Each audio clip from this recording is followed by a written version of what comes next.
Hi everyone, good morning. Thanks for joining this live session. Just waiting on the panelists. We'll start sharp at 7 p.m. IST.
Good evening, everyone.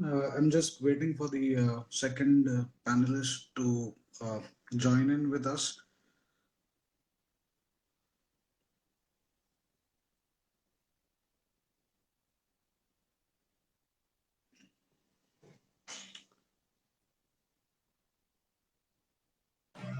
Hi, Nandan. Can you see me? Hello, hi. Yeah, I can see you. So I sent an invite to Dr. Nirmal to join as well, Yeah. waiting for him to join in. I'll start off with the introduction so we don't waste any time. Right at the beginning, I would like to thank both of you for spending some time with us, especially on a weekend, and sharing your journey and the knowledge. Uh, I'd like to thank Ortho TV as well, who has been supportive of all of these endeavors, and Kanya Med MD, who have always been with us throughout this Instagram journey. So today we have with us on the panel Dr. Siddharth Shah.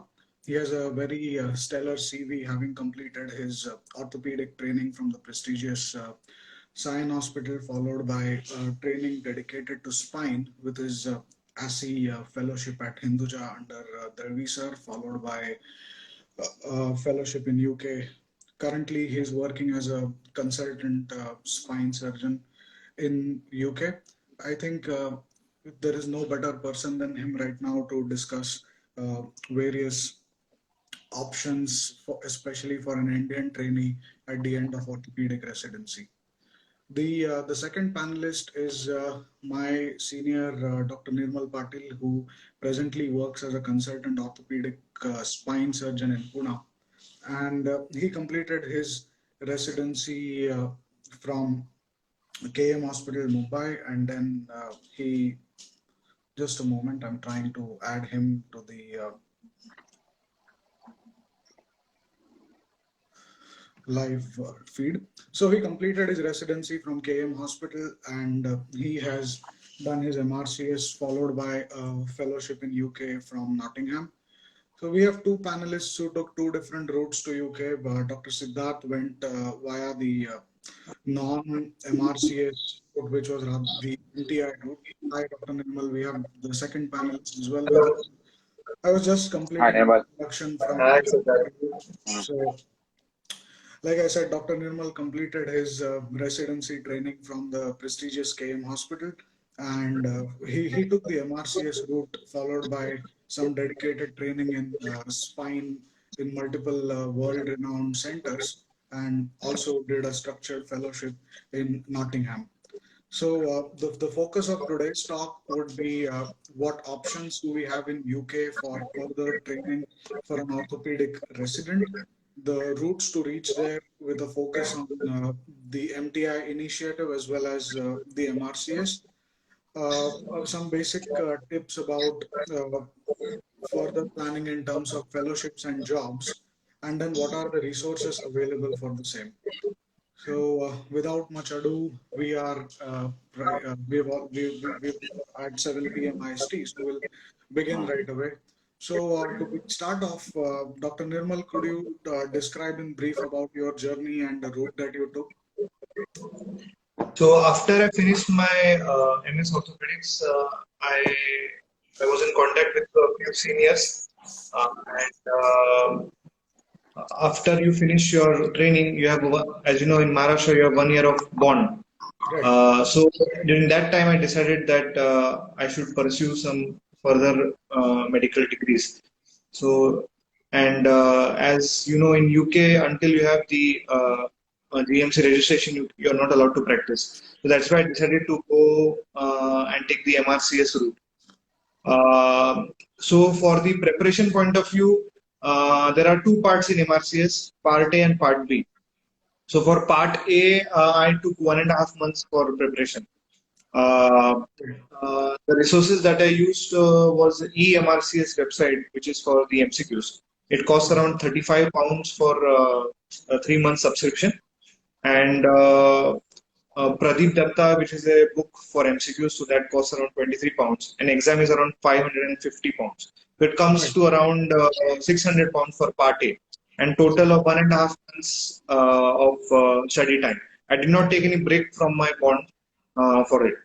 right. After that, you have to wait for 1 month till your results come out. Mm-hmm. During that time, if you are planning to go abroad for a hands-on fellowship, then you need IELTS exam as well. So Okay. between Part A and Part B, you can start preparing for IELTS exam. So Right, that takes around 1 to 2 months of preparation time. right, After the results are out, then you apply for Part B. Part B, you need to give some time. It takes around 3 months of prep time for it. Mhm. Uh, Part B is a clinical scenario-based, station-based exam. So there are 18 stations. You have 9 minutes per station, in which you have to uh, examine the patient as well as answer the Q&A, that is a viva. Right. So you need to be very precise, and you need to be um, you need to finish all of your examination in that 6 minutes time, and then dedicate your remaining 3 minutes for the Q&A, because that is the scoring part. So Right. this part requires a lot of practice. So for that, I used the website called as MRCS resource website. So it has all the stations of the previous years. So Right. using that, you can you know what to expect in the exam. Right. Uh, Subsequently, if you want to be very sleek in your examination, and you want to finish your examination in 6 minutes, so you need to have a definite plan for each station. You need to have a pro forma of examination, and you need to know how much time you should dedicate for each part of the examination. Right. So forming small pairs of groups and practicing on each other and finishing off your examination in 5.5 minutes is very important. Right. Um, so for that, um, I use the past test website. So it is around £200 for the 3 month subscription. Right. Some people use the also subscribe to Turkey classes. Right. It is at, I don't know how much it costs, but I have heard a lot of good reviews about that class. Right. And the exam as such takes costs about £1,000. Right. Uh, so around in all around £1,200 is the minimum investment that you have to make, and Okay. minimum of 3 months of prep time is required for it. For the part. Um, So thanks, Dr. Nirmal. I'll come back to you with some more questions on part A and part B. Housekeeping announcement for any of the participants. We have around 52 people joining in live right now. So in case you have any questions directed towards either of the participants, feel free to type them out in the comment section. I'm having a look at the comment section, and I will redirect them to the panelists as required. Dr. Siddharth, you did not take the MRCS route. So, can you tell me a bit about that route and how can somebody plan for it? So, Nandan, firstly, thank you for having me. This is actually a really good initiative because over the years since I have come here and since Dr. Siddharth, we have the some other. echo from your end. There's some disturbance going on when you're speaking. When Dr. Nirmal was speaking, it was loud and clear. There is some Okay, sort of disturbance. all right, I think let me just try that again.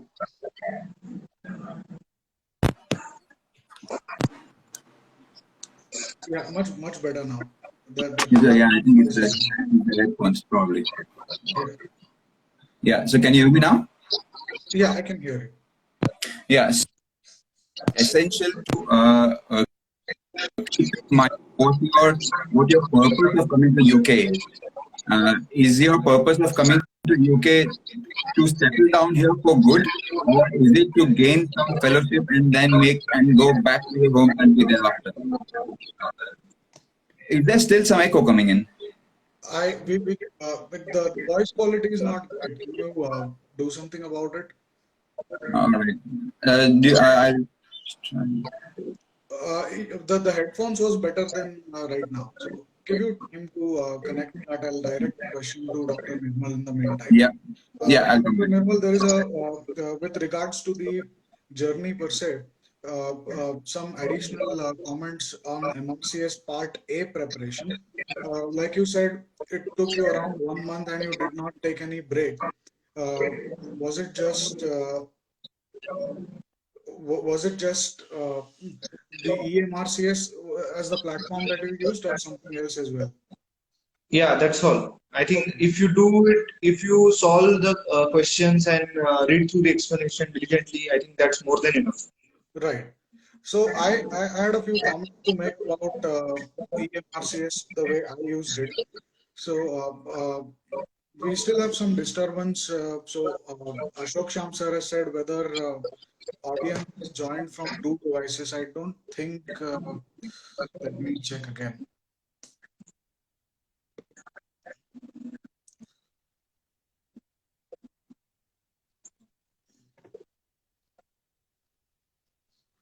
Sorry about that.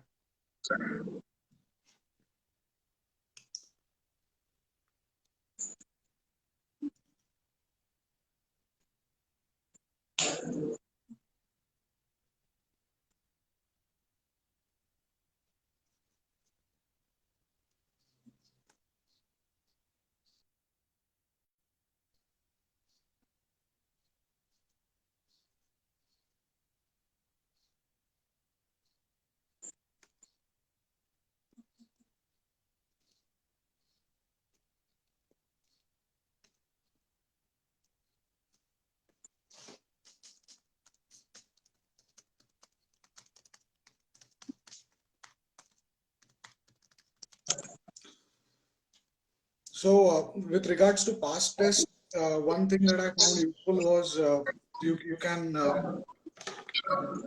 red flag the questions that you cannot answer in the first shot. So the option you can red flag some of the questions that you do not get, and then EMRCS also has a provision at the bottom for adding your own comments. So you can make your notes. Just a moment. I think we have Siddharth sir trying to join in again.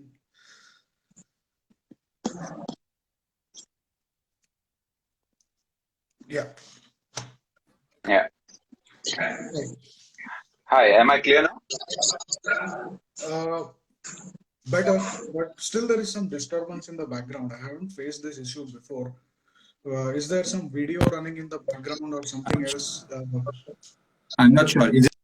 Is it better now? Every time you talk, I get some background noise. Maybe that's bothersome. I don't know. Oh, I'm so sorry. I'm not sure what's happening now. Okay, let's continue. I can. It's better than what it was before. And, just check if all the background devices are shut, so there is no interference. I think everything is shut actually. Yeah. So, as I was saying, it depends on why you want to come to the UK, what the exact purpose of your fellowship is. Is it for settling down the UK, or to do a fellowship, get training, and then go back to your own Just country? a moment. Nirmal, Dr. Nirmal, can you mute yourself, please, when the other panelist is talking? I'm just trying troubleshooting options to see if it works better. Okay. Yeah, okay. Yeah. Much better. This is better. I think this is clear now. Yeah. Okay, so there are two options. Usually, the route that we know of is the route via giving MRCS and then applying for positions in the UK. But then the alternate route is not something many people know of. It's via the MTI. It's a pathway where you can apply to a job directly, and then you have the Royal College sponsor your application to get into the GMC for you to be eligible for that job. So that's a secondary route that does not require MRCS, which can still enable you to come and start working in the UK. And that's the route I took. So it essentially is called as Medical Training Initiative, as MTI. It involves you applying to one of the Royal Colleges. It's the Royal College of Surgeons of Edinburgh. So you apply to them with a job at hand. So this process actually starts very differently. You start with finding an eligible job, you get a position, and then you apply to the Royal College for your GMC. It's a different route that you take for pursuing the process of coming here. Right. Quick question to Dr. Nirmal from one of the panelists. It is what's the name of the classes that you mentioned for Part B? The name was clear. Can you type it out in the chat box, please? Yeah, I'll do that. Sure. So, coming back to you, Dr. Siddharth, you said you took the MTI route, and uh, with that route, is it just a hope to jump for a fellowship, or you also have other options with the MTI route? What else can you do following your fellowship? Like right now, you're a consultant in UK without having gone the MRCS route. So, how was that possible? So it is a route where you can definitely progress. Your progress options, as understandably, would be limited. So it would be more limited number of choices where you would be eligible for your progression. Like in my case, I did my fellowship in Nottingham, and because they liked me in the program, they allowed me to progress higher up in the same institute. So from fellow, I became a full care consultant, and from an associate consultant, I was recently promoted to a locum consultant. Now, locum consultant is essentially a gap filling job. So it's when they have an opening which they can't fill by somebody who's been trained in the UK. That's an opportunity for you to be at that same level but in a locum position. So you are eligible for that job, but that job has a ceiling limit. As the word locum mentions, it's temporary. It doesn't give you a lifelong permanent contract of work. So I, so that's one thing which you have to keep in your mind, that even if you progress to a consultant level, you will be at a position where you will go up to a local consultant post, but beyond that there won't be any permanent contract for you to stay in this country. But yes, progression is possible. Progression can be achieved by performing the same standards as they expect you to, and then applying for further higher jobs as they become available.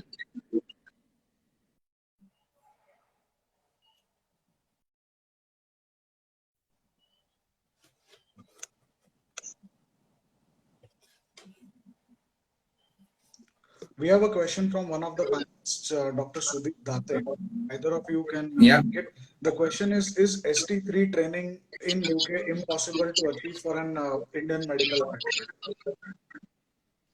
Dr. Nirmal, your thoughts on that? Yeah, I would further to Siddharth's experience of MTI, I would like to add a few points. Even I had Quick comment initially. here, Dr. Nirmal, when you're talking, it is loud and clear. I think the echo is only when Dr. Siddharth is talking. So while you're answering, if you can see if something can be done about it, it would be awesome. I'll try and load out and log in again. Just give me a second. I think that's not the problem. It's either two devices running in the background or some issue with the headphones that are still on. So if you're not using them, if you could just shut them off, because we Yeah, feel yeah, that right. the issue still persists. We can hear you, but it's Yeah. just a bit of a trouble catching all the words. Yeah, so further to Siddharth's journey through MTI, I would like to add a few points. Even I had applied to the MTI program in UK, but via a different route. So I didn't have a job in hand. I had applied to the Royal College of Surgeons of England. So they have a form for the MTI. You fill it up, uh, and you fill up the form and directly apply it to the Royal College of Surgeons of England. And then they search a job for you. They give you options. They schedule interviews, and using that, you can once they select you, you can go via that route. But the option is only that you can stay in UK for me for 2 years. Okay, That is the catch over there. right. So though you gave the MRCS, the entry to Nottingham was through the MTI route, right? Uh, I did actually all the QMC fellows they enter via MTI. But if you already have a GMC registration, so the MTI is only for the GMC registration. Right. QMC as such selects the fellows depending on their experience, and once they select the fellows, you have to apply to GMC. So Right. if you already have a GMC registration in hand, that process is cut off. Right. So People who because you don't had have the GMC MRCS registration, already in hand, you did not have to apply for GMC through MTI. yeah. Coming back to Part B preparation, for MRCS till Dr. Siddharth joins us again. So we for the part B, like you said, the time that you required was around 3 months, and the resource that you used was past test and some other notes, right?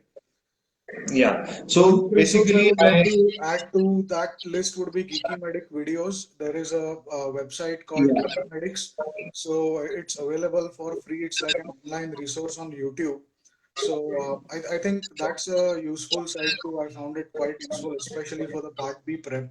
The other thing I can suggest is find a batchmate or a colleague who's giving the Part B. Part A is a lone warrior job. You can do it on your own, sitting by your desk. The part B per se, if you have somebody practicing with you, that makes the job easier because you can play a role of an examiner and a patient at alternate ways. So essentially, that is one option. Dr. Nirmal, your thoughts on that and any additional comments for part B? I'll try to see if I can get Dr. Siddharth to join us again in the meantime. yeah. So as I mentioned before, each station is for 9 minutes. So you have to finish off your examination in 5.5 minutes so that in the exam you can finish it off in 6 minutes. If you Right, have not prepared, if you are not prepared enough, then sometimes what happens is that you exceed your time from 6 minutes to 7 minutes and 8 minutes. If it goes that way, then the main scoring part is the Q&A, that is the Viva. right. So you miss out on the Viva part, and then if you miss out on that, you lose that station. And if you fail 2 to 3 stations, more than 3 stations, then they fail you from the exam. Right. A comment So here is finishing off even if there is a station that you are not aware about and you have absolutely no clue, if you just introduce yourself and follow the protocols, like checking the patient's identity, introduction, asking permission before you examine, and then like the format, you still get marks for all of those things. So even if you obviously the Q&A is the scoring part of it, but if you miss out on that, you still have to maintain your composure so that you tick the other boxes. Yeah. Uh, yeah. Can you hear me now? So in that, yeah, we can. Is it clear? I don't know. There is still that echo that was there, but let's carry on because Because I've changed a phone right now, so I'm not sure what's happening. it's better than how it was before for sure. Yeah. So, do you want All to right. take a question about ST3 training for an Indian graduate? Yeah. So essentially, once somebody has completed their residency in in India, and when you are looking to join a program in the UK, you would come at some stage of the UK training. Now, UK system comes from ST1 to ST7. All right. And you would join in at a level which would be compatible or concordant with your level of proficiency. That is something they will gauge. Now, anyone who wants to come here, do pursue orthopedics here and settle down here for good, you would need a CCT. A CCT is a certificate of completion of training. That's essentially like passing, getting our MS orthopedics degree. Now, to get that CCT for anybody who is from India, you have two options. One is for you to do the training again in the UK, where you go from either ST1 to ST7 or ST3 to ST7, whatever point you enter in, and then complete all the steps and then get your CCT and a degree and license to practice after that. The other option is what we call as a CSER. CSER is it's actually spelled as CESR. So that is a way in which you don't do a formal training, but you still do these individual posts in specialties of orthopedics like hip and knee, pediatrics, foot and ankle, hand, to gauge and gain your competence in each of those faculties, and then show evidence that you've completed all the experience that's necessary, not in a formal training way, but in an informal way by individually picking out each subject. And then you show all the evidence to them and you get your CCT. So to get a ST3 level job, I would say it's not impossible. It's not that difficult. Of course, with COVID, it's been a bit different. Because due to COVID, most of the trainees or most of the people who pursue training here, their goals have been pushed back because they're not able to do the adequate numbers. They have not had enough experience, so they have been extended in terms of the amount they would stay. So, like the current job situation may be a bit difficult or a bit tight, I would say, but pre-COVID, I would say it would be realistically possible to get a ST3 level job relatively easily. Of course, it may be somewhere not in the major cities. You may be in a district hospital somewhere in a small village. Probably that's a good start for at least for you to come in and get a head start here, and then you can work your way up to different jobs in a different place.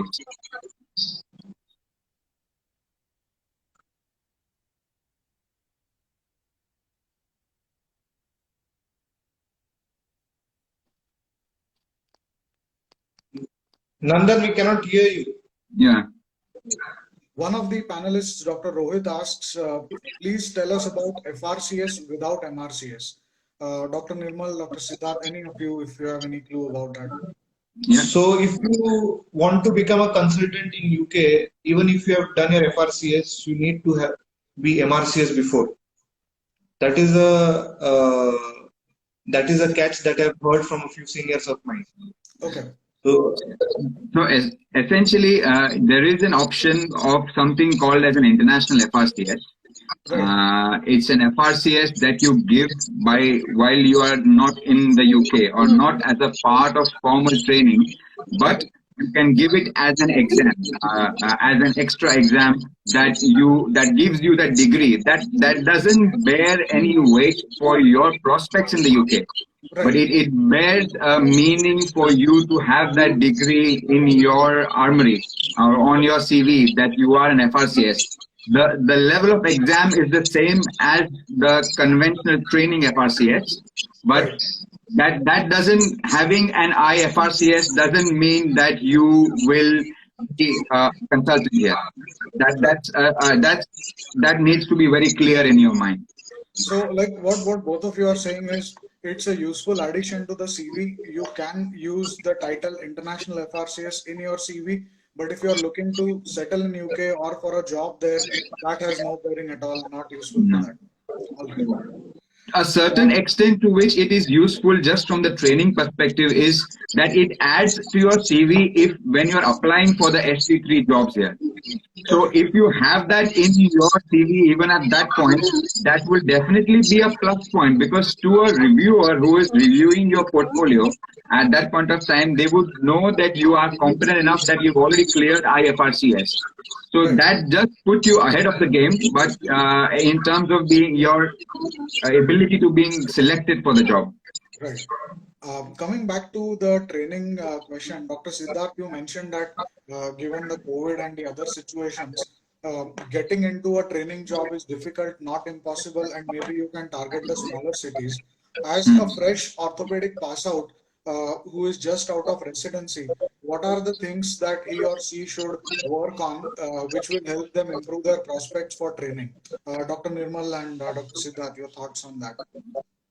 So, from eligibility or for building up your portfolio for getting training, most important thing is UK experience.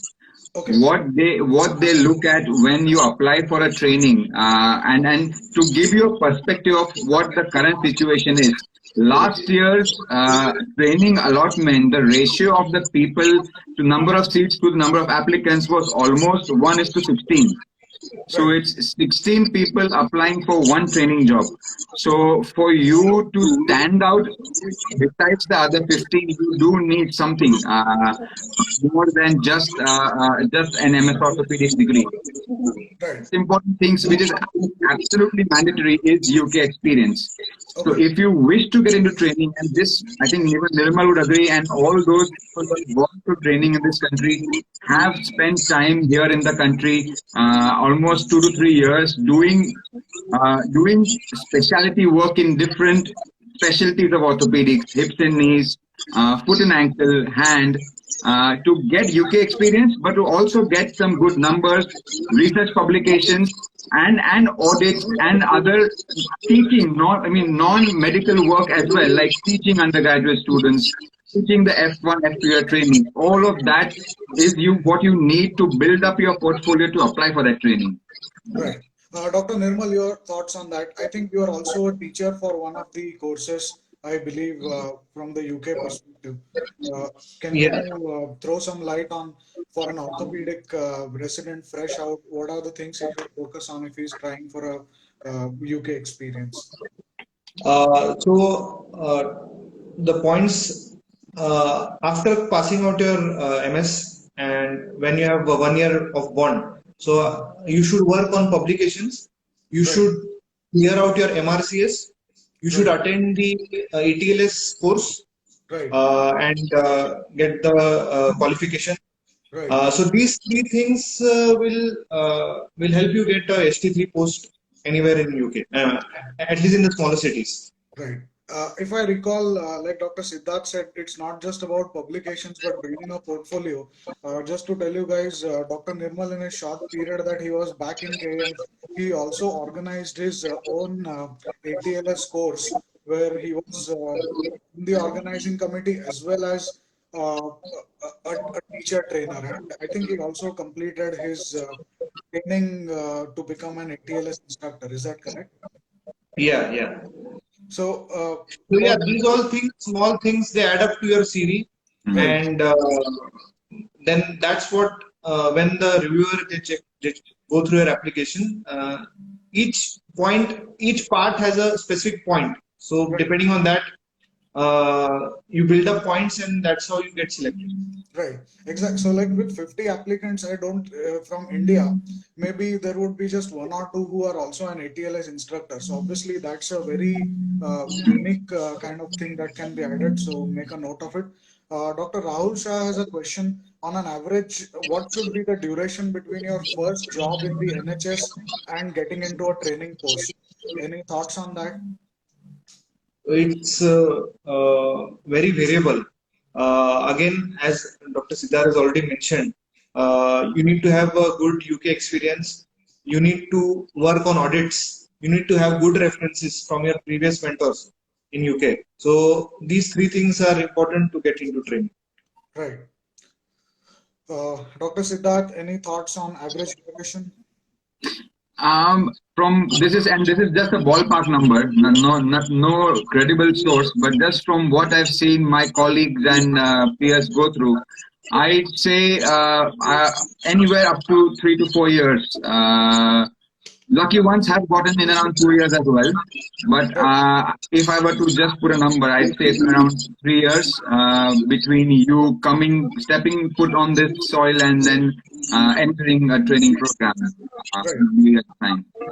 I have a senior of mine, Dr. Rishi Agarwal, who got into Yeah, training, and I think his duration was a bit shorter than the yeah, 3 year ballpark number. But then he came in with a stellar CV and on the yeah, background of a like an extremely strong research background, which obviously absolutely. helped his cause. Yeah. There is one question from Dr. Amaya Borse. He asks, how is MCH auto course of 2 years? What's the of the 2 years duration? What is the advantage of MCH in UK scenario? MCH of WWL. I think is he referring to the Wrightington MCH Writing course? program. Any thoughts on that? Yeah. Yeah. So So okay. go ahead, no, Uh, Nirmal. Yeah, so even I had when I was exploring all my options, I had applied to all the MCH programs as well. So for the MCH program, I think the Wrightington one it has a very hefty fee Right, that you have to pay, and first year is just a houseman post that you do. right, Though you get options of selecting your specialty, hip and knee or spine or whatever, but initial 1 year is just a houseman post, and then in the second year you may or may not progress to a registrar level. So after finishing your 2 years, you do your thesis and you get the degree of MCH. But again, it does not have any advantage towards GMC registration or towards your consultancy in UK. You just get a qualification, and you can come back to your home. Right. Dr. Siddharth, your thoughts on the same? I think I'll completely echo what Nirmal said. It does not have bearing in terms of your career in the UK. It's a degree that you get in. You get UK experience, that's for sure. But it doesn't change your altered trajectory in the UK. It's more of a feather in your cap once you achieve that degree. And yeah, as he said, it's an expensive one, so it needs to be balanced against what you intend to gain out of it. Right. So it's like a 2-year course. You go there, you get the UK experience, come back, no prospects Yeah, outside of that degree. And no, like Dr. Nirmal mentioned, the cons being the hefty fee and maybe the limited hands-on operative work if yeah, you are in a house post. absolutely. Okay, thanks for that. To give just to kind of give you an analogy, it's the course itself is an independent course. It's like a degree that is run by a deemed university, so the degree is still valid, but it's just valid because it's given by that deemed university. So it's more of an independent course and a degree that comes from Writington itself. Right. And if a bit of a controversial question, but you come back with an MCH degree from Writington, Hmm. job prospects in India, does it help at all, or do we already know that okay, this is like a sort of paid degree that you have got, and does it have any bearing on somebody like you who has come in with a fellowship from Nottingham and say somebody who comes in with a degree from Writington? Does Hmm. it have any bearing, especially in metro cities where people are more aware about all these things? I mean, I think that's very subjective as to who's reviewing your CV. Uh, Right. it, I presume this we are talking of application to your big corporate hospitals, where it may have some bearing from the pure perspective that it's in the UK. It's MCH, so it would have some bearing, if not all. But of course, what also matters is the rest of the portfolio that you show on that CV, and not just the degree which would Keeping matter. all of that aside, uh, just an MCH, like taking all of it across, you have two balanced CVs and then an MCH from Writington, and then you have some other fellowship or degree where you are actually getting paid instead of you paying for it. Hmm. Do corporates or people who are hiring you have an idea about that, or just the UK experience gets you? I think if it's going to be a non-medico who would be practically be seeing our CV at that point of time, I think it would still have bearing. Yes, it would. Okay, It would bring you up in the light, definitely. okay, thanks for that. So, one of the audience members, Dr. Janam, he has a question. Currently, we don't find any information for ortho. We can only find information for spine and in terms of MPI. So, if somebody has to read up about the MPI initiative, either for spine or the other non-spine branches, what would be Hmm. the resources that they should be looking into? So there is a dedicated medical training initiative MPI website. Whomsoever has asked that, it's a very practical question because MTI is essentially going to sponsor everything you do, including your GM's registration, and that's why MTI is important, because MTI does not give you the job. MTI does not give you the fellowship. What MTI does is it gives you your GM's registration, which is Right. important as a prerequisite for the job. So, if I were to walk you through the process of how it works, that will, I think, make it more clear. Sure. Uh, from what I did, or what my experience was, that first you need to apply for the fellowship when the job comes up on the NHS Jobs or the Track Jobs website, and I'll share these links in the chat description later. So once you apply for the job, in every job application, the first question is, do you have GM's registration? Yes or no? And in the no column, they have multiple options. No, but I will need sponsorship for the same. For us, for those who have not had an MRCS, The answer would be that no, I don't have a GM registration, but I would need sponsorship for it. If I select that and click on the next button, if the job supports MTI, then the application will progress. And you would then come on to other details, personal details, and academic. But if the application of the job does not support MTI applicants, then it would directly show a page saying you're not eligible for the job. Right. So the only way to know, and unfortunately there is no centralized listing of MTI jobs on any website. So you have to keep applying for each job, and as you put your choice in, if it progresses, then you fill the application. If it doesn't progress, then you try for the next job. Right.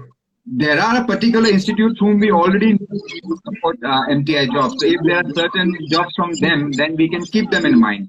But yeah, you apply for the job. Once you get shortlisted, you have an interview, you get the job, then the institute will email MTI and you yourself will get in touch with MTI in order for them to sponsor your GM's registration.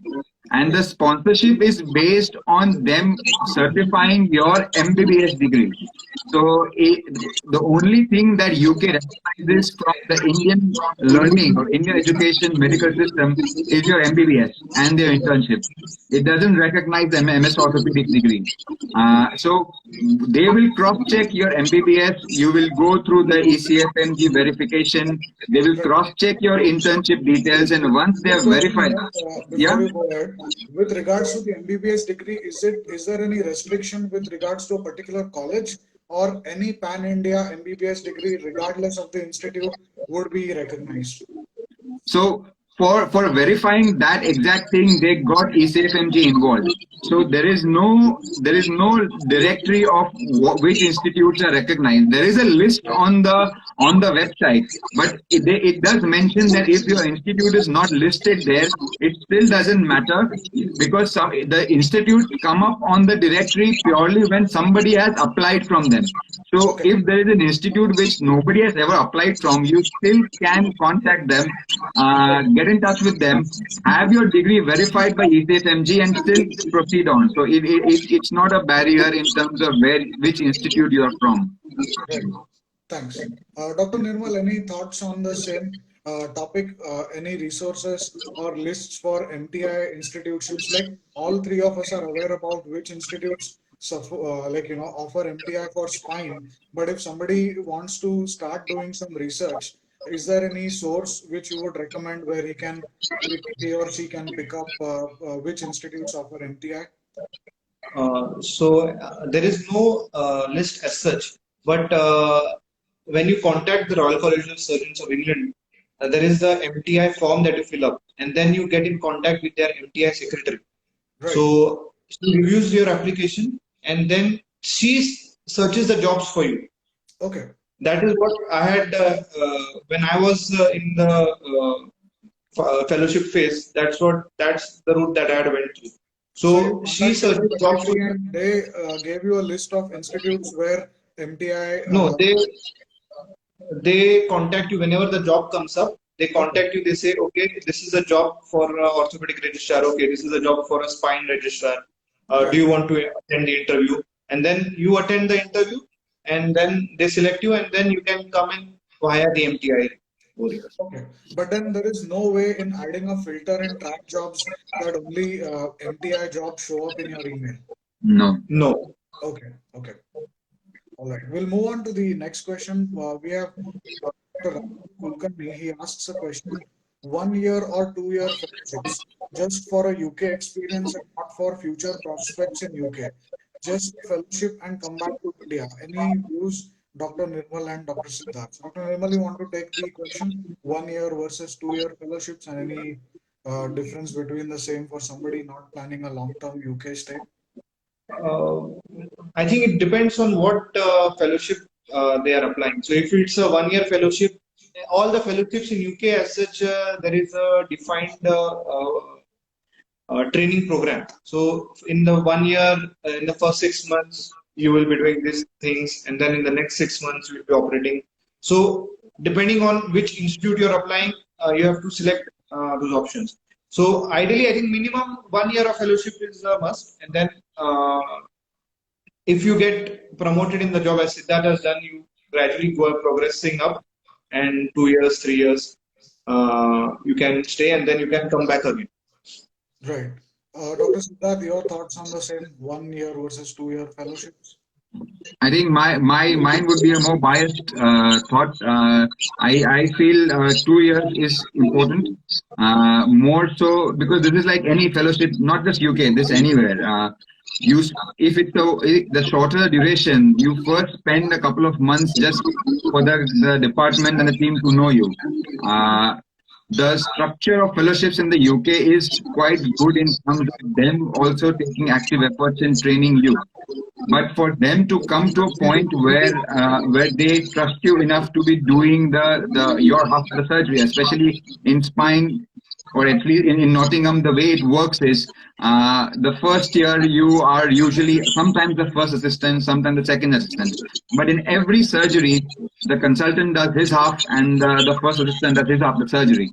So for you to reach that stage, you do still need to spend time. And by the time you do get to know the department, build a good rapport, do your basic groundwork. It does take time. So I would prefer say if you were really wanting the hands-on experience where you do the things yourself, then preferably a 2 year course would be better. Right. I think I would agree with that opinion as well, because even from the Canada perspective, I took time till December just adjusting into the new system and establishing a rapport in the department. So I think I would be biased towards a 2 year program as well. Uh, we do have one more question from the panelists. Dr. Siddharth, it's directed towards you. You mentioned that you are currently doing a consultant post in UK through the MTI route. And while you were explaining about that, we had some issues with the echo and we couldn't get Mm. the answer properly. Could you go over that again? Yeah. So as I mentioned, the MTI is something which sponsors the GMC registration. Now GMC is like a paid service. So once you're on the register, irrespective of which route you take, either via MRCS or via MTI, as long as you keep paying your annual dues, you always will be on the GMC register. So that means you are always licensed to practice in the country. So once you go through the fellowship and progress on after the fellowship is completed, your institute can offer, based on your performance, can choose to offer you a promotion or to give you more responsible job. In my case, that happened as the next step as being an associate consultant, which is like something like a junior consultant, more intense work, more on calls, but you essentially still lead an independent unit. It is more of a job that is created in that trust. These are not jobs which will be advertised for everybody on the NHS website. It will come up on the NHS website, but there will be a red mark next to it saying for internal applicants only. So it is essentially a job that has been created by the trust for you, because the trust also needs more people to work. Like the spinal unit in Queen's Medical Centre in Nottingham, it's one of the busiest spinal unit in the country. And on an average 24 hours on call, we get around 30 to 40 patients referred from the whole of the Midlands. And on an average, every on call has one surgery which happens in the middle of the night as well. So it's a very busy unit, and they have 6 full-time substantive consultants, but they can't handle that much service themselves because there are 4 theatres running every day.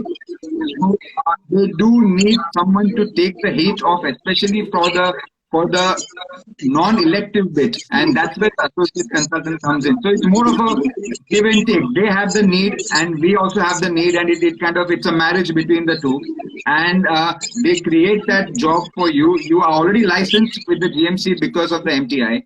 You've done a fellowship, so they know your working standards and your working etiquette, and they have a job which can be supported by the trust. So it's more of a trust level decision to do that, and that subsequent thing kind of works way up, and then coming to a locum consultant post, where again, if they have the capacity or the deficiency of work, or they have a post which you can they feel you can take up, then they will make provision for you to get up to that job level as well. Even though it's a consultant level job, you are still eligible for it.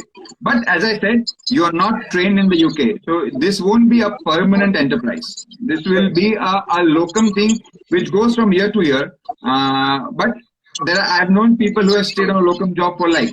It's a bit uncertain, but yes, it is possible. Right.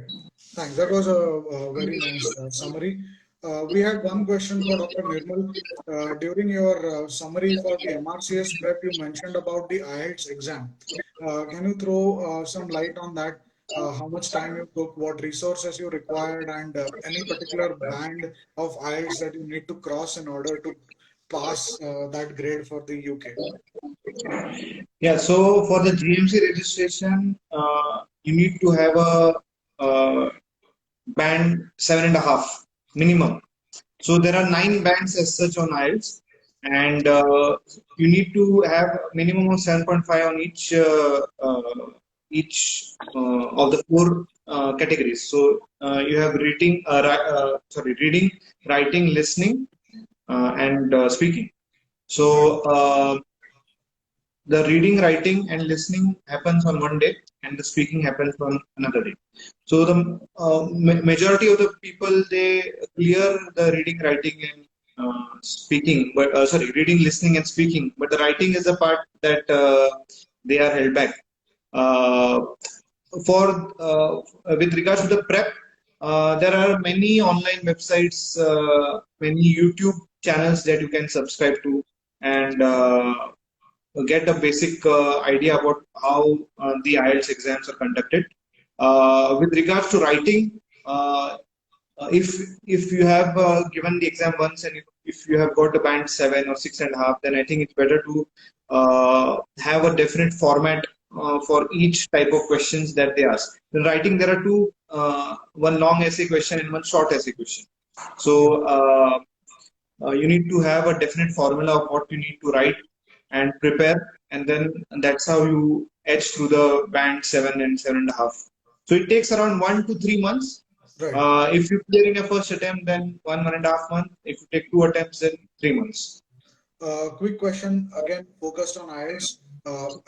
One of the participants have asked, is OET better than IELTS? Any thoughts?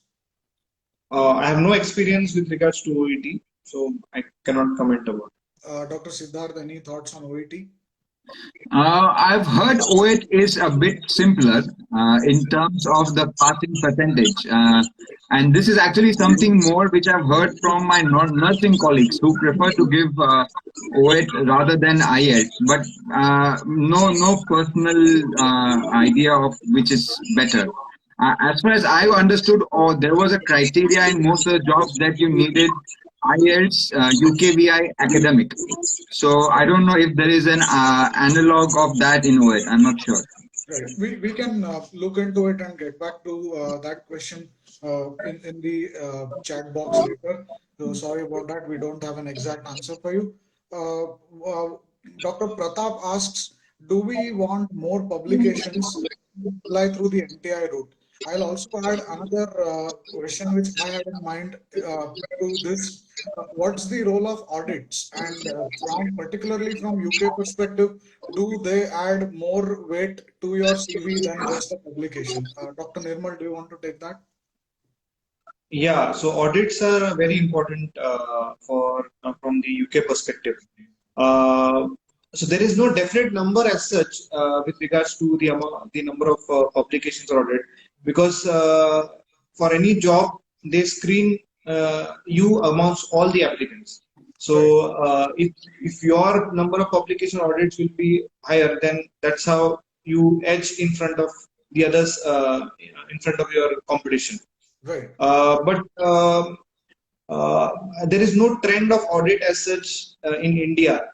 we have heard about publications, but audit is so basically what is audit? Audit is what you do is you identify a problem, uh, and then once you identify the problem, you go to the national standard of care for that problem.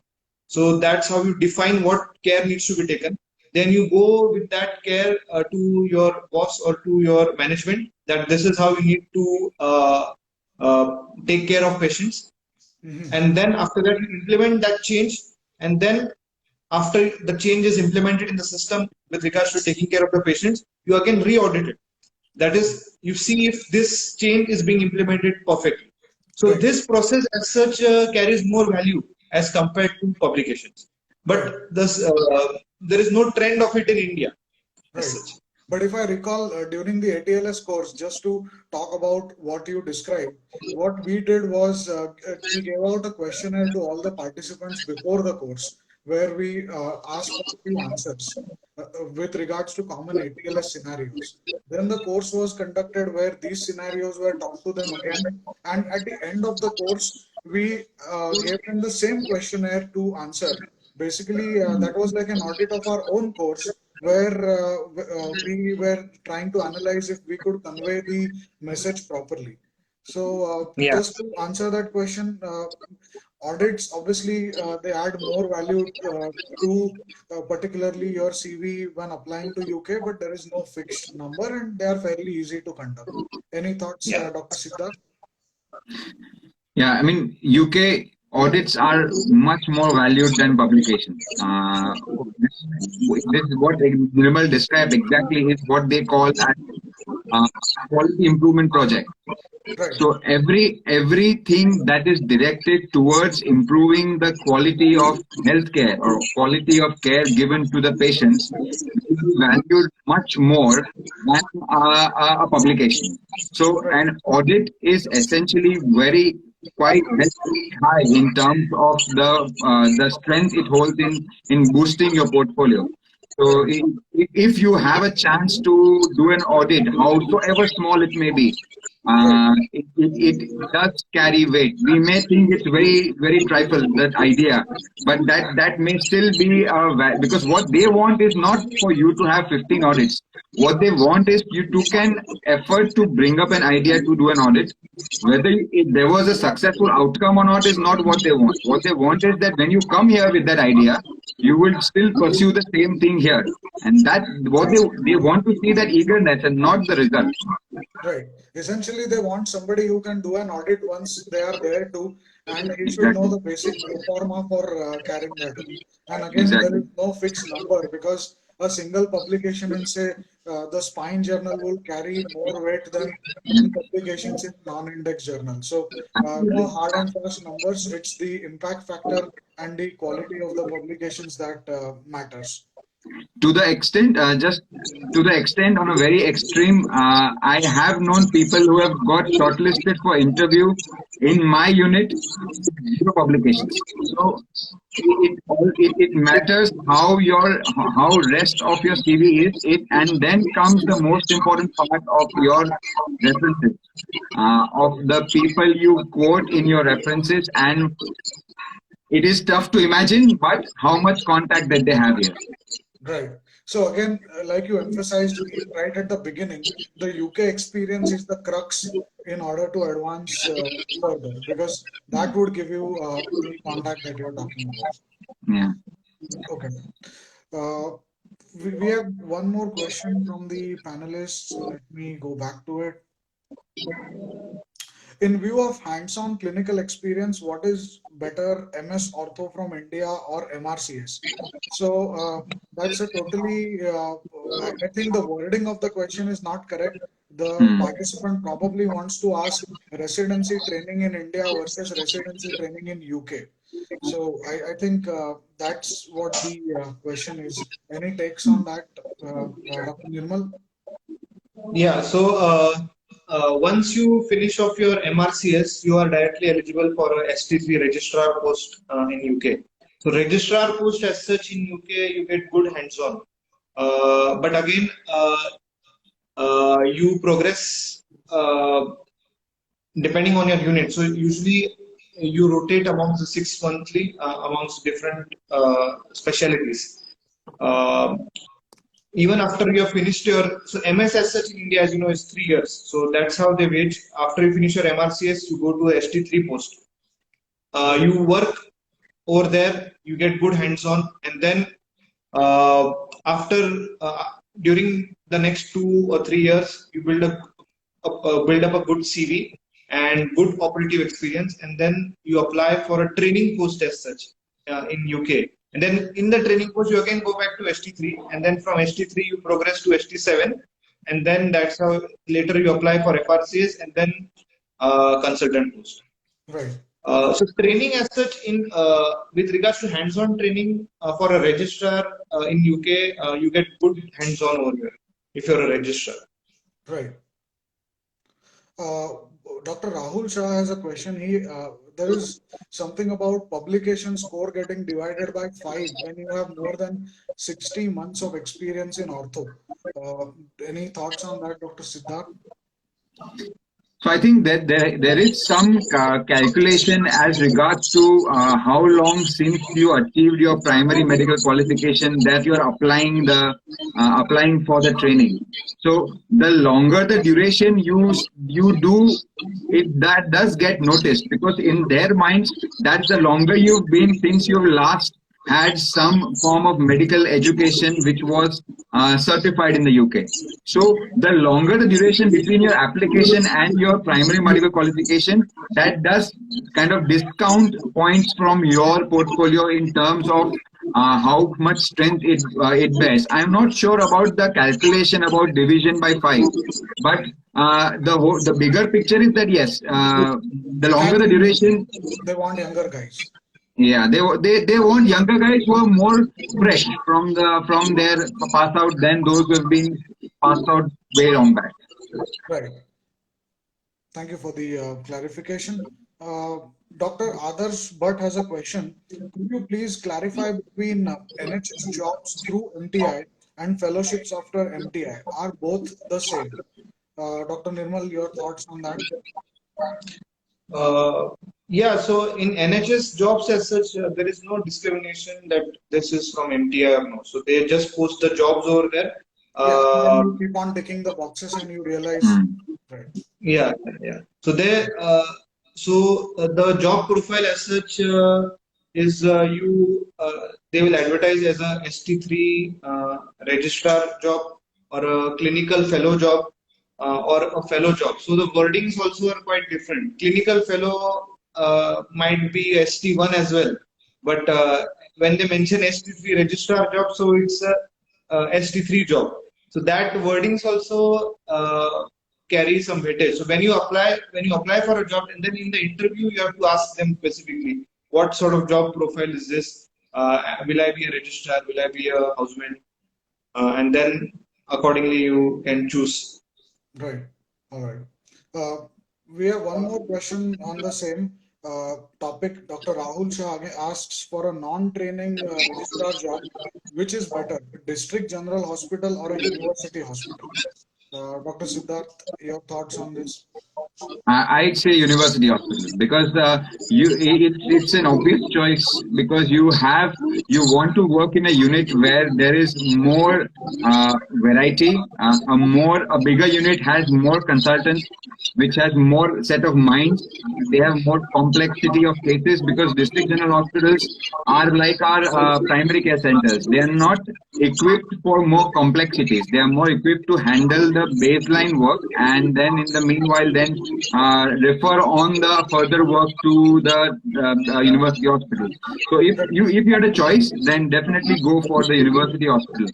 But then if there is some trainee from India who hasn't had much hands-on because of the COVID crisis or whatever, because the college wasn't that great, and then they want to do some basic trauma work and not get into the complex cases or tertiary care work, for somebody like that, would you recommend going to a smaller hospital like a PHC, or the answer would still be university hospital? I think my answer would still stand, because while I focus on the complexities, it would still have the basic cases. And the amount of support that you'll receive in a university hospital would be much more than a district hospital. Like having something like having a weekly multidisciplinary meeting, different teams who give their input, the level of care, all of those are quite different. So I think you would still stick to a university hospital if you had a choice. Right. That would be more of a complete UK experience rather than Exactly. working in a PHC in a right. Yeah. Thank you. We have one more question. Would you advise for applying?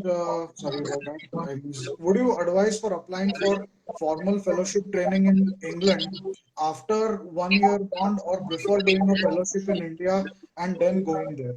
So, Dr. Nirmal, your thoughts, because you traveled quite extensively before finally doing your structured training in Nottingham. So, would you consider going there directly, or you recommend doing a local fellowship first and then proceeding to UK? I think the question over here is opportunities. So if you have the opportunities to travel and work with a good mentor abroad, then you should take it. If you don't have, then you should apply for local fellowships in India. Right. So because I had immediately after my bond, I had the opportunities to travel abroad, which were high volume centers.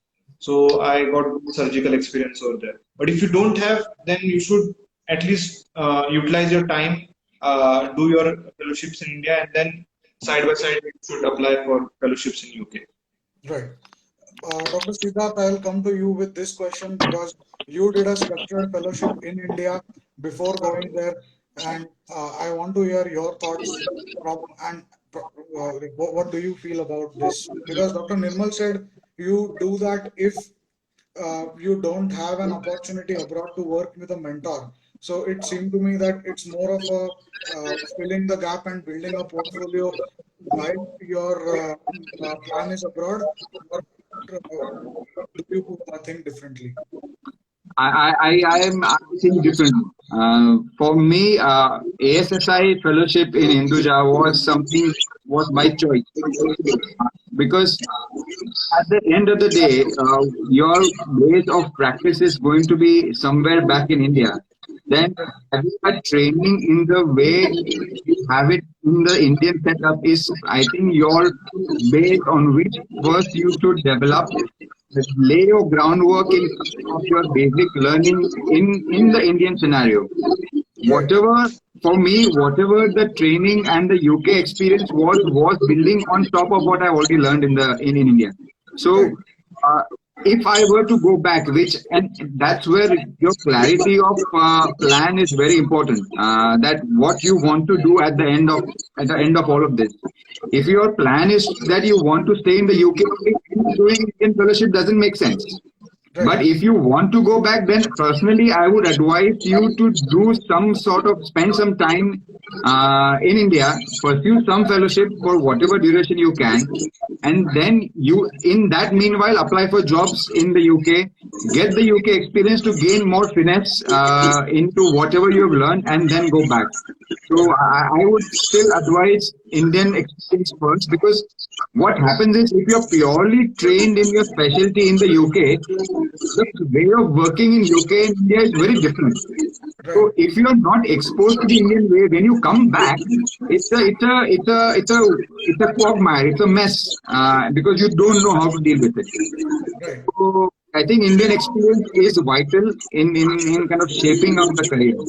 Right. I sort of echo what you said, and I think Dr. Nirmal would agree too, that having a plan in mind is important. Like you said, if your end point is, say, UK, and you're anyway going in that trajectory, then spending time and doing something locally would be a waste of time. But if you're planning to come back and work here as your endpoint goal, getting the Indian experience is vital. Particularly, just to give an example from the spine perspective, you have so many cases of spinal TP in India, which would be like Absolutely. a part of your OR list almost every week, whereas Yeah. we wouldn't be exposed to those kind of cases in UK. Again, there are some peculiar problems particular to our scenario where adult spinal deformity is something that is not accepted, Hmm. or having revision surgeries again and again is not something which an Indian patient would agree to. Whereas Yeah. abroad, revisions are a very accepted way of life Mm. when it comes to spine, and even the concept of adult deformities would be more acceptable rather than to an Indian person at 70. You say you would be do a T10 to pelvis. That Mm. wouldn't be something that they would be open to. So understanding Absolutely. the local sort of situation and what's going on in your country, especially if your endpoint is India, is vital, and I totally Mm. agree with what Dr. Siddharth said. I think, I mean, any part of, or for a spinal surgeon, but doing the surgery is not important as much as it's the decision of what to do. And that decision to a big extent depends on your patient population. Your target audience is very important. And that target audience is radically different between India and the West. Right, Where here the patients will accept anything and everything you offer with a different mindset. Whereas right, back home, it is accepted in a different way because there is a different sort of air surrounding, especially spinal surgery, let's say. So, like if you offer somebody a knee replacement in India and you offer them a microdiscectomy, their acceptability of knee replacement will be in 2 seconds, where a microdiscectomy will be questioned 10 times. right, Right. So it's about knowing the local flora before you kind of jump into the pool. right. And again, I can understand where Dr. Nirmal is coming from, and the participants should understand that too. That his training has been from KM. He spent a period of his bond there too, and he had an extremely busy residency program followed by a bond post here. So for him, totally makes sense because he already knows the local flora and he has worked in a spine unit here for 2 years and then transitioned abroad. So I think it's a very Mm. personal decision. The message here is if your endpoint is India, understanding the local situation and what's going on is important, and you take a call. So I think that covers everything about the local fellowship versus UK. Any additions, Dr. Nirmal, to that? With regards to the MRCS prep, as I emailed you before, I have made a Google Drive of all the stations, all my proformas. Right, I have emailed you the link for the same. So people who are interested can go through that Google Drive.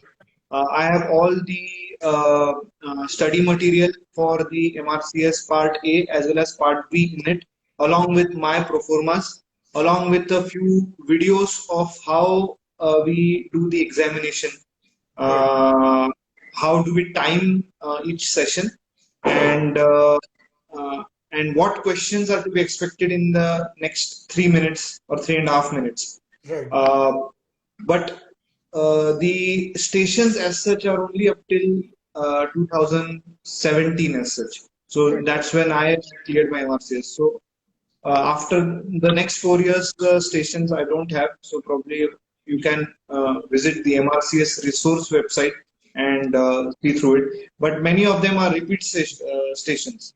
right. So if you go through them, then I think that should be more cost effective and save some of your money when you spend for the exams. So, Dr. Nirmal has prepared all of this, and we will be sharing the Google Drive link for the resource.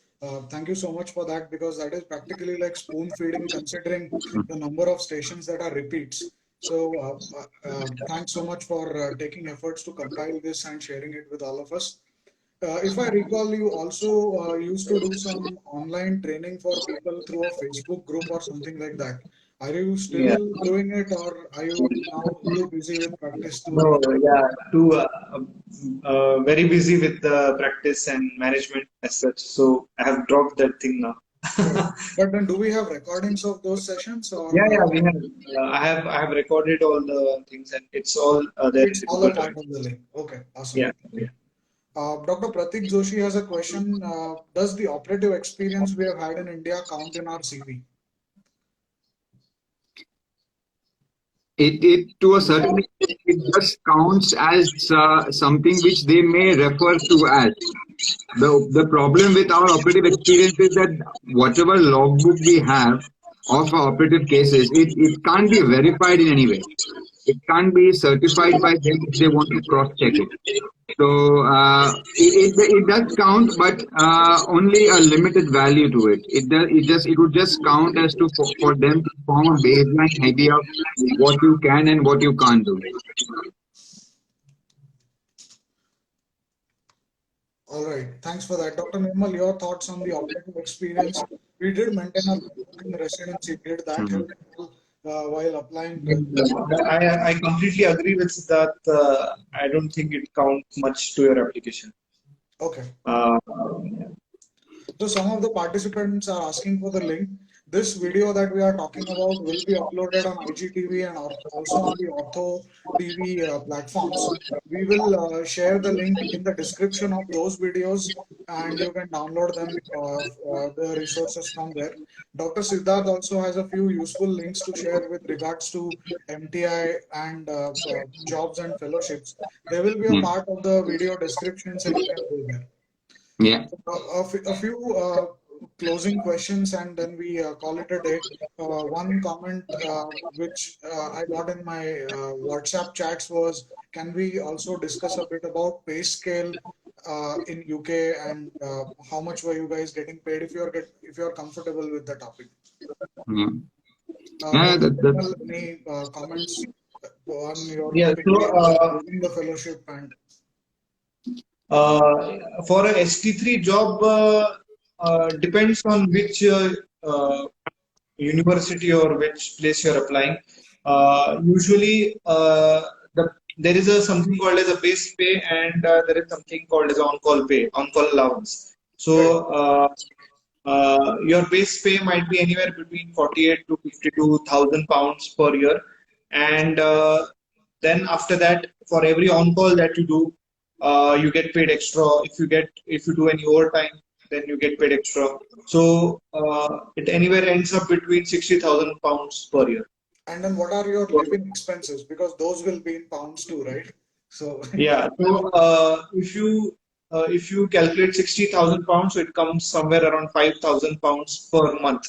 So right. out of that, 1,200 pounds, 800 to 1,200 pounds will be, if you rent a flat, then you'll have to pay somewhere between 800 1,200 pounds, including the electricity and the water charges. Apart from that, the food, if you cook yourself, then it is cheaper. But if you have to go outside, and then it gets very expensive. Were you alone, or were you with family during your fellowship program? I was with my family over here and my Right. baby. And were you the single person working at that time? Yeah, But you could still support yourself yeah, throughout. yeah. We could still support. You can still save money. Right. Like you can live comfortably, and the pay was good enough. Right. Yeah. Dr. Pratap asks, I'll direct this to Dr. Siddharth. During MTI training for 2 years, how much will we be paid? I think there is a connectivity issue till Dr. Siddharth joins in again. Can you take that question? sorry. I don't know what Okay, happened. Dr. Siddharth is here. Yeah. Yeah. So, since during MTI training for 2 years, how much will we be paid?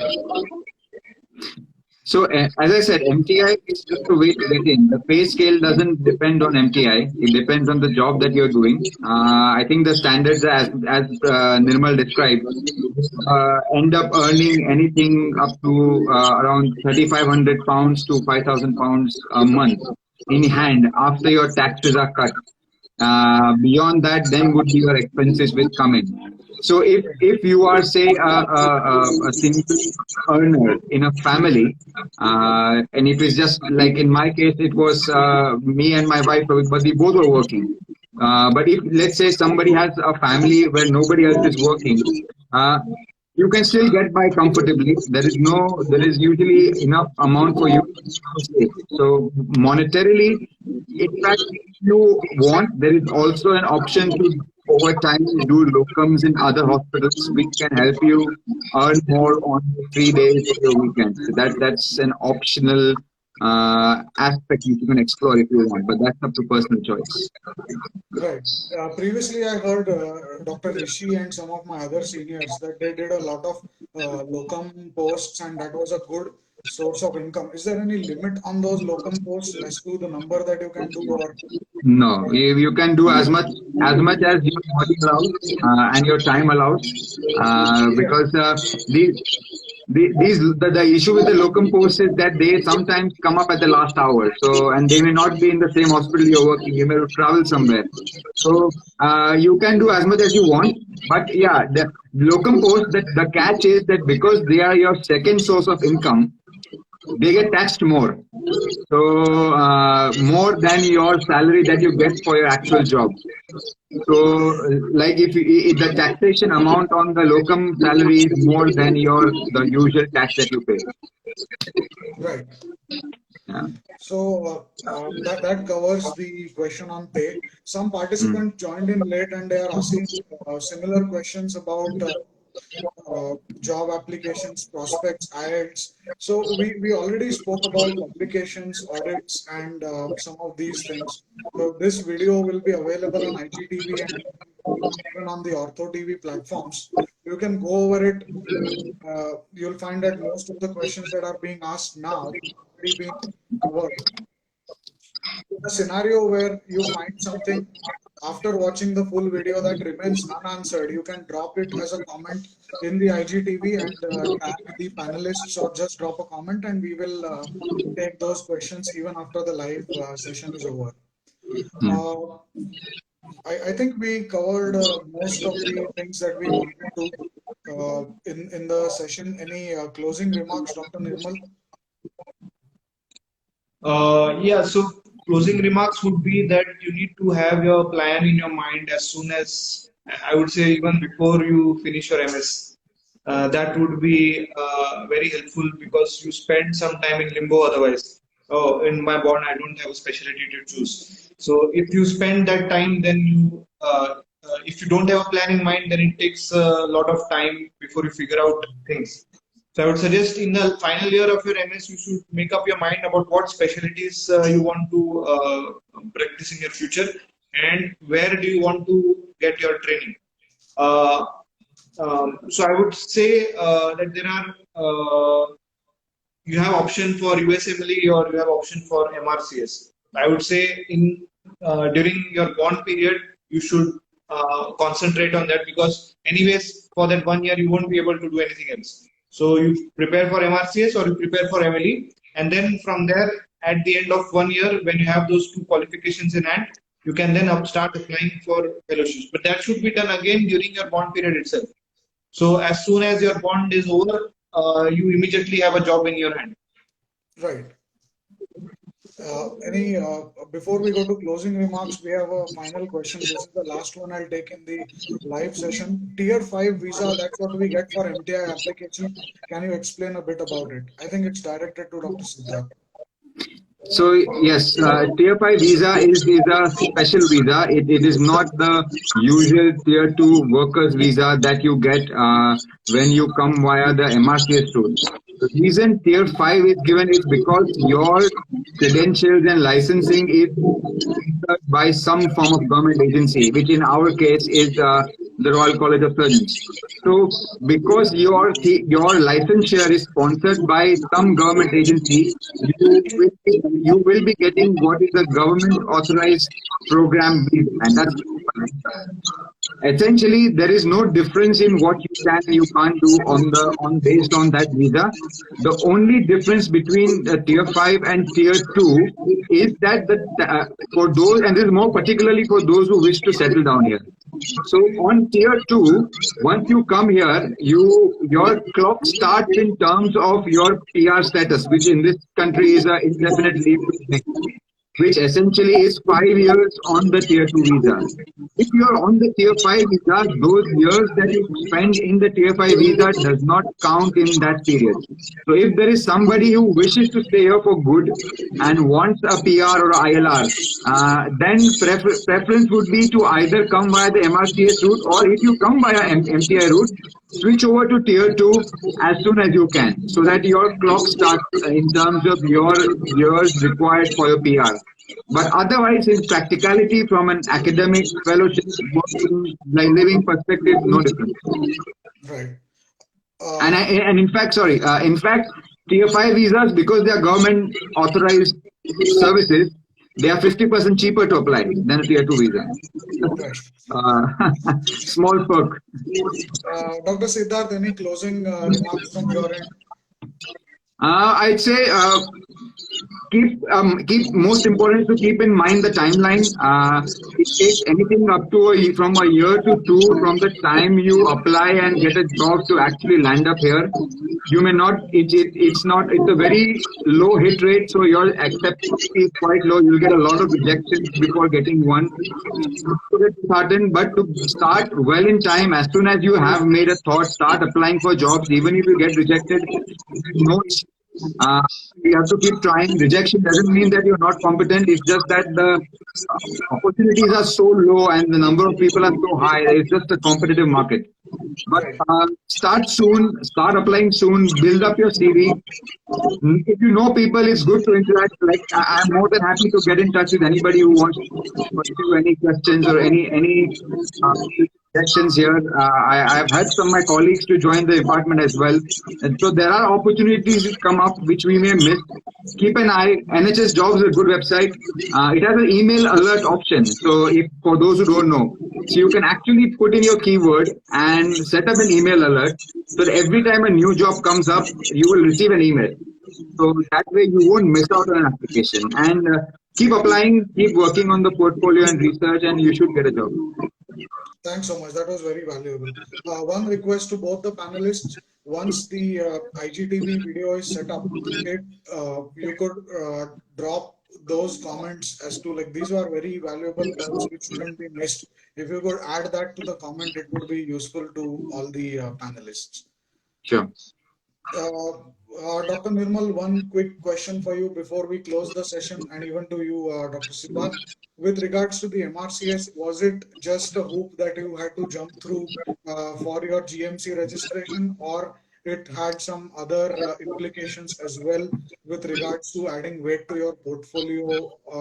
Any other benefits from giving that exam?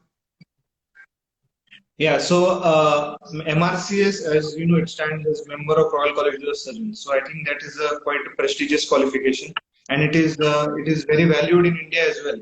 So Right. apart, fellowship or no fellowship, I think that is a good addition to your CV, and it will be recognized by corporate hospitals all over India.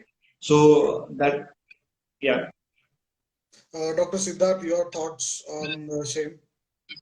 Yeah, it definitely adds weight to your profile, your CV, and an additional advantage is that if in case you do come here and then have that inclination to stay here, then you already have that thing in your bag to be eligible for a training job. Because otherwise, then you start giving MRCS again. Right. So it's doubly advantageous to have it. But that's if you're not sure of what you want. If you're sure and don't want to stay here, then besides The the MPI degree, is you a can good avoid it. bailout option. Yeah. Right. It's a good bailout. Right. Like Dr. Nirmal said, MRCS stands for Member of Royal College of Surgeons. So it is a degree. It is not an entrance exam. We Hmm. cannot write MS Orth slash MH Maharashtra CT in your in your CV, because that's just an entrance test. Whereas with regards to MRCS, I've seen many people adding it at the end of their degrees, or even displaying the Royal College certificate, which is actually a very nice scroll in Yeah. their offices. I think I can spot Dr. Nirmal's Royal College certificate behind him in his office. So it's not an entrance test, it's a degree. So it obviously has value and not just a hoop through which you need to jump. So, we are at the 1.5 hour sort of time mark, which is at a time where the attention span starts waning. And I think we covered most of the questions that we had to. So, I'll start off with a vote of thanks, a big shout out and thank you to both Dr. Nirmal and Dr. Siddharth for sparing time on a weekend to join us. They have absolutely nothing to gain from joining this and talking to us, and they really opened all their secrets and tips, whatever they did for getting into UK. So big thanks to both of you. I would like to thank all the participants who joined with us. The quality of questions and the stuff that they asked sort of helped us cover the important topics and made sure that we did not miss out on anything. It was a great interactive session with good audience participation. Ortho TV again for broadcasting this, and Dr. Ashok Sham sir for his support in these initiatives. And last but not the least, Kanyamed MD, which is a medical apparel brand. They have been previously working with uh, other things, but during the COVID pandemic, they branched out to medical apparel and scrubs for doctors. They did a lot of good work, particularly with distribution of PPE kits and other equipment when there was a shortage in India, and have been supportive of all these endeavors. So big thanks to them as well. You should check out their Facebook as well as Instagram pages. Nice scrubs, good colors. So thanks to them as well. Uh, Thank you everybody for joining. Nice interactive session. And like I mentioned, this will be going as an IGTV video where we will post the links for all these resources. To the participants whose questions remain unanswered, you can watch the entire video from the beginning. I'm pretty sure you'll find answers to most questions there in the initial part of the session. After that, if something else remains unanswered, feel free to drop a comment in the chat box and we are happy to take those questions later. Thank you, everybody, and have a good Thanks a rest. lot, Nandan. I mean, I think before we go, thanks a lot, Nandan, for organizing the whole of this. It's a really good endeavor. The whole series has been really nice, and kudos to you. Thank you. Thanks. Bye, both of you. Bye bye.